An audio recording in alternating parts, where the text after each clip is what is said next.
I am Chris, and I'm from Worcester. I actually live right up the street. And I occupy because I am very, very concerned about the world we're living in right now and our prospects for being able to improve ourselves and to be able to, live a stable life and not have to worry about basic things like, having a home or having food or being able to get healthcare if we're sick.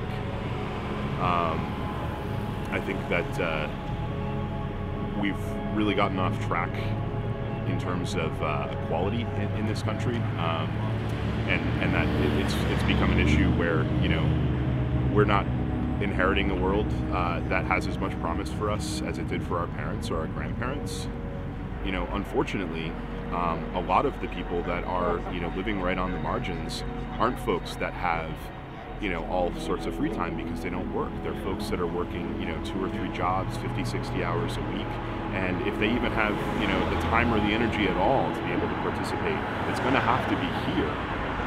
Those folks don't have the gas money or the $8 to take the train and the 2.5 hours travel time to be able to go back and forth every day. So I think that more than anything, it's important to have it here because this is where we live. This is our community, and we should be having these conversations in our community about the specific things that affect our community. When you have an action or a protest or something like that, it goes and it starts and it does its thing and then it ends and then it's sort of it's gone. And what I think has set the Occupy movement apart from things that have happened recently is the fact that it's always here.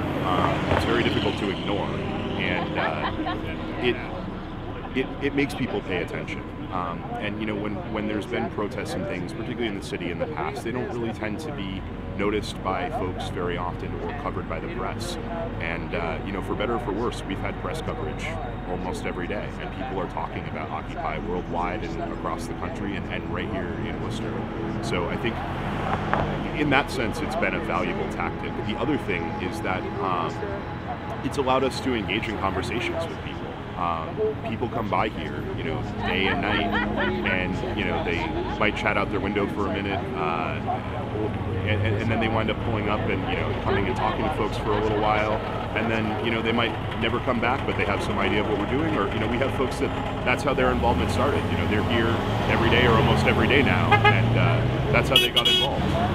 So I think that there is a real value to having a place where discourse can happen, and people come by and they ask, what's the point? What are you guys trying to accomplish? Like, what are you doing here of value? And I tell people, this is what we're doing of value. We're standing here and we're having a conversation. I mean, when would you and I have ever talked? You're a random person driving by in your car, and now we're going to sit down and we can talk about economic inequality or environmental issues or any of that stuff. I mean, that's great.